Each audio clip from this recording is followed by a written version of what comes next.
Voilà, bonjour les amis. Nous allons traiter ce problème sur les âges, assez intéressant. Suivez attentivement. On dit ceci. Le père de Donald est mort il y a quelques années.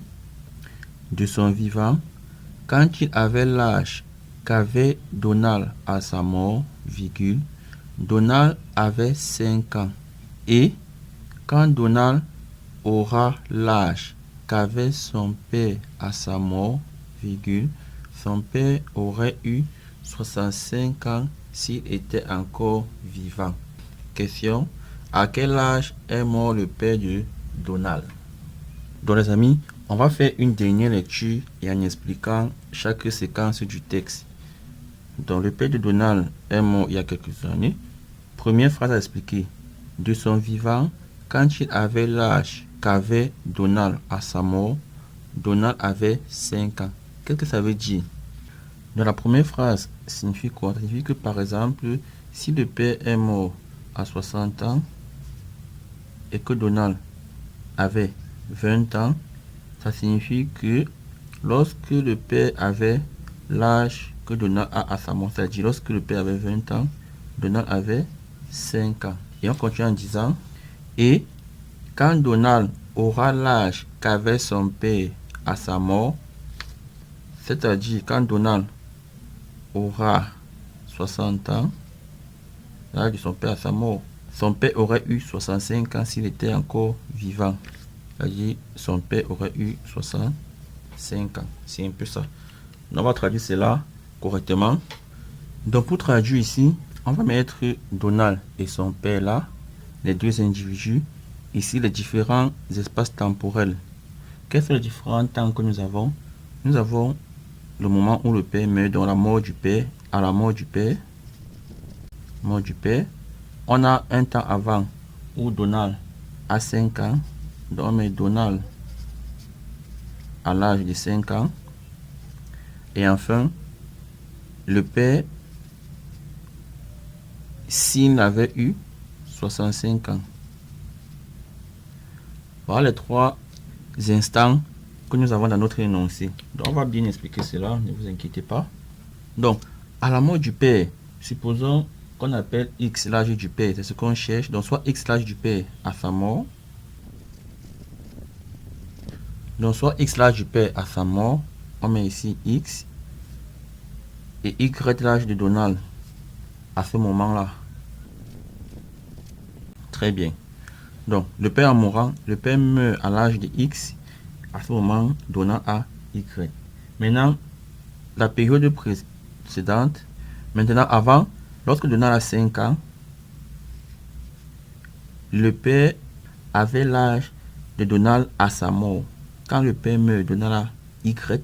Donc, quand Donald a 5 ans, le père a l'âge de Donald Y. Et enfin, quand Donald aura l'âge que son père avait à sa mort, c'est-à-dire X, puisque c'est l'âge que le père a eu à sa mort, le père aurait eu 65 ans.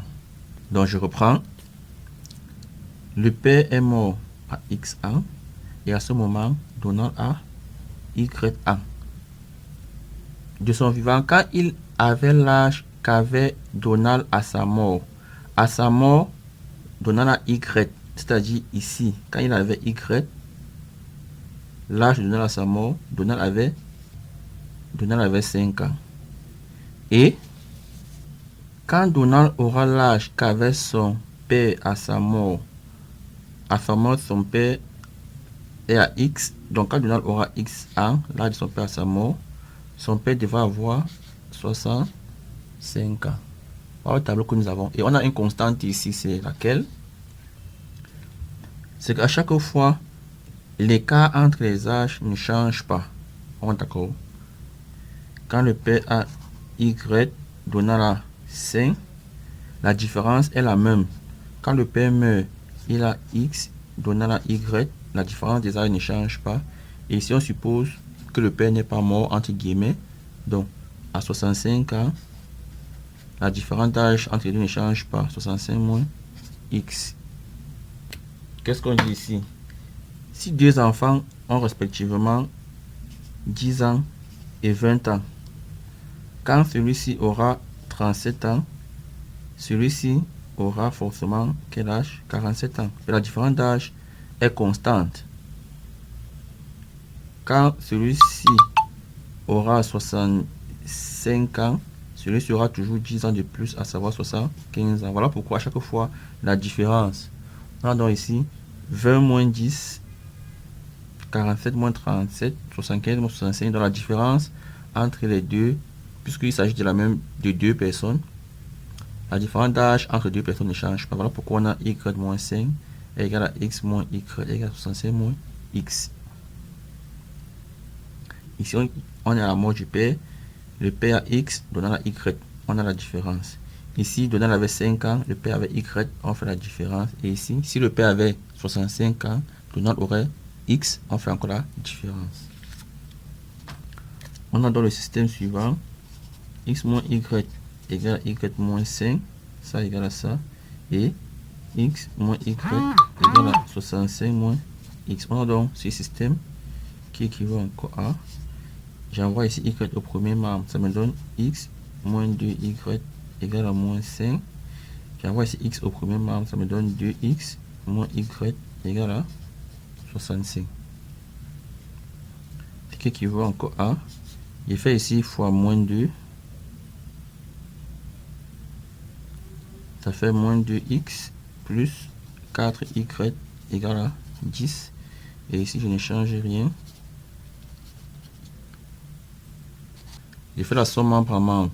Ça me donne ici 0. Ça me donne 3y égale à 75. 3y égale à 75 équivaut à dire que y égale à 75 sur 3 égale à 25. Il reste à trouver x. On a x moins 2y égale à moins 5. X moins 2y égale à moins 5. Je remplace simplement y par sa valeur qui est 25. Ça va faire x moins 2 fois 25, 50, égale à moins 5. Qui équivaut encore à dire que x égale à moins 5 plus 50. X égale à 45. On a donc x égale à 45 et y égale à 25. On revient vérifier rapidement. X égale à 45, y égale à 25. Ça signifie que le père est mort à 45 ans et Donald avait 25 ans. Maintenant, lorsque le père avait l'âge que Donald avait à sa mort, c'est-à-dire lorsque le père avait 25 ans, on est ici, Donald avait 5 ans, c'est déjà là. Et lorsque le père aurait eu 65 ans, Donald aurait eu l'âge que son père a eu à sa mort. C'est-à-dire Donald aurait eu l'âge de son père, c'est-à-dire 45. Vous voyez qu'on a une différence constante de 20.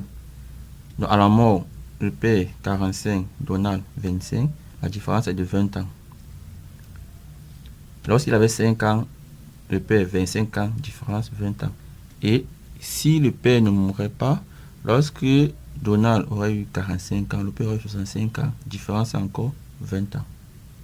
Donc en conclusion, le père est mort à 45 ans et Donald à ce moment-là avait 25 ans.